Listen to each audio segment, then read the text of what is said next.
गजब लगै छी हे यौ मुरारी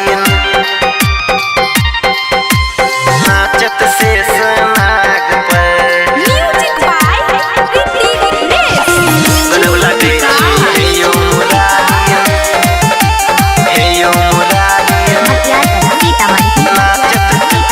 नाचत शेष नाग पर।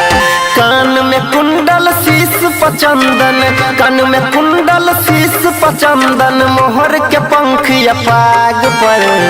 गजब लगै छी हे यौ मुरारी नाचत शेष नाग पर। निक लगै छी हे यौ मुरारी नाचत शेष नाग पर। कान में कुंडल शीश पचंदन, मोहर के पंख या पाग पर। गजब लगै छी हे यौ मुरारी नाचत शेष नाग पर। निक लगै छी हे यौ मुरारी नाचत शेष नाग पर। डीजे विकास मटियार कला सीतामढ़ी। गजब लगै छी हे यौ मुरारी नाचत शेष नाग पर।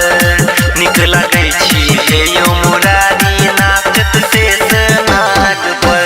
घुमरल घुमरल केस यहाँ के पवन संगे उधियाया,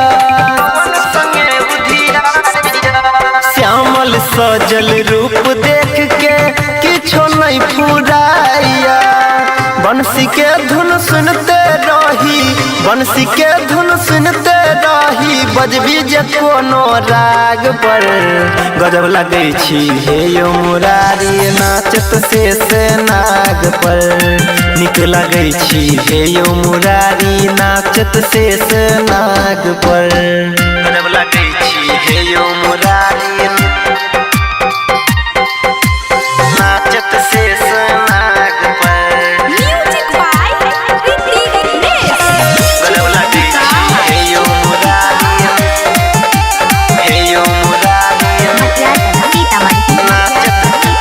नाचत शेष नाग पर।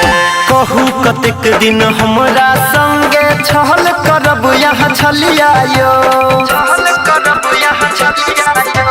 साक्षात दर्शन दिया कान्हा कहे रमेश रजबरिया यो।